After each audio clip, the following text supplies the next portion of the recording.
membaca Al-Quran, memasukkan dalam relung hati yang paling dalam, sehingga Al-Quran itu nanti menjadi indera keenam dalam setiap manusia yang beriman dan beramal saleh.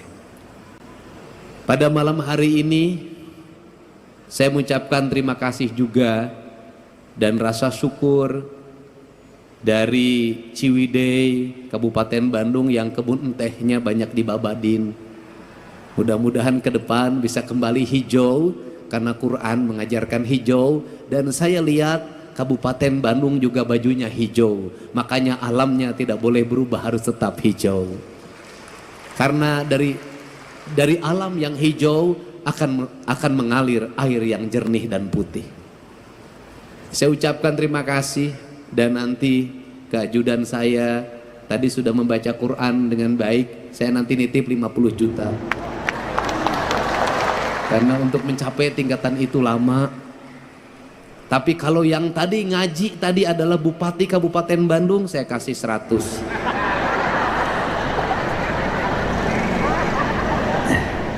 Saya mengucapkan terima kasih juga pada Kang Maman Imanul Haq. Ini tokoh santri yang menjadi politisi yang tetap konsisten pada keislaman dan kesundaan yang saya tahu. Sehingga kalimat kesundaan mohon Pak Kemenag, Pak Kanwil, itu ketika saya wakil bupati dulu, ada dosen Universitas Pasundan bernama Hidayat Suryalaga.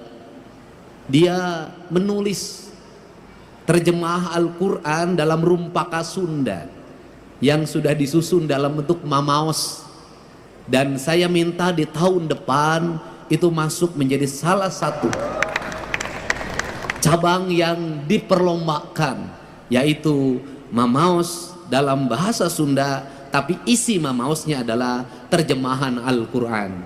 Kita hari ini memasuki pada sebuah fase di mana kita mengagungkan Al-Quran.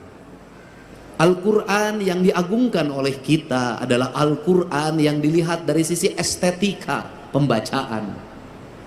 Dari estetika pembacaan itu pada akhirnya akan lahir pemaknaan. Karena nilai-nilai agama kalau tidak disampaikan secara estetika, maka kita tidak akan bisa memahami Sang Maha Kuasa. Kita ini sampai hari ini memaknai Allah, sujud pada Allah, itu baru sampai pada tingkat estetika, belum sampai pada tingkat hakikat, pada tingkat makna, pada makom spiritualitas yang tertinggi. Kita baru sampai pada tingkat estetik.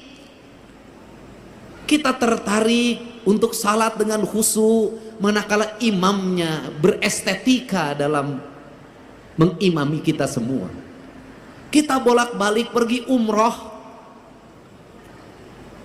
merasa nyaman sholat di Masjidil Haram, itu karena salah satu faktornya menurut saya, pertama jauh dari rumah sehingga tidak dikejar sama yang nagih utang di depan rumah, meninggalkan pekerjaan-pekerjaan yang ada di rumah, seluruh problem ditinggal semua. Kemudian yang berikutnya juga imamnya memiliki kualifikasi orang yang mumpuni di dalam mengimami kita dalam hafalan Al-Qur'annya. Setelah itu jangan dilupakan, bukan hanya imam, teknologi sound systemnya yang sangat tinggi dan harganya mahal. Kemudian kita seringkali berlaku tidak adil. Berlaku tidak adilnya apa? Seringkali orang-orang yang berdakwah mengejek imam-imam yang ada di kampung kita, yang bacaannya tidak begitu sempurna, qiraatnya tidak begitu menarik.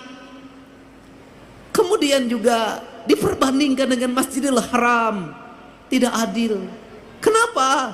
Imam di kampung kita, satu, hidupnya bukan hidup dari mengimami, ngimaman macul terus kah sawah, ngimaman poe pare itu kahujanan, ngimaman pamajikan di imah gogorowokan. Dia tidak fokus menjadi imam. Yang itu yang pertama, artinya dari sisi keikhlasan dia lebih ikhlas dari siapapun, tanpa digaji oleh DKM-nya, tanpa digaji oleh negara. Dia mengabdikan diri secara total menjadi imam, menjadi khotib, mengajar anak-anak di surau, mengajar anak-anak di pengajian-pengajian. Menurut saya bisa jadi yang dekat dengan Allah adalah dia, bukan yang di Masjidil Haram, tanpa membandingkan.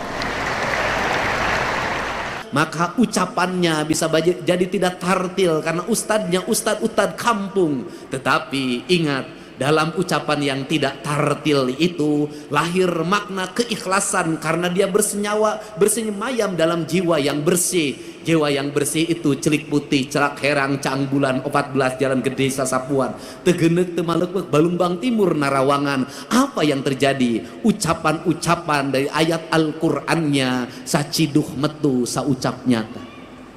Maka doa-doa pendeknya menjadi doa-doa yang sampai tembus ke langit-langit ilahiyah. Doa-doa pendeknya menembus batas, menembus pandang. Maka lahirlah anak-anak yang bercahaya. Karena lahirlah anak-anak bercahaya, maka anak itu tumbuh menjadi para pemimpin, tumbuh menjadi kaum-kaum pergerakan, tumbuh menjadi kaum-kaum perubahan. Maka ucapan-ucapan Allahu Akbar yang lahir dari surau-surau kecil itu melahirkan ucapan kebangsaan yang memerdekakan perbudakan, memerdekakan ketertinggalan, menjadi spirit dalam sebuah perubahan tanpa biaya apapun dalam kehidupan. Maka berhati-hatilah ketika siar sudah begitu besar, ketika anggaran semakin membesar, bahkan jadi anggarannya sangat besar. Ada dua sisi mata pedang. Yang satu membukakan syiar terlihat di media sosial, tetapi yang lain bisa jadi meredupkan cahaya yang ada dalam setiap relung manusia.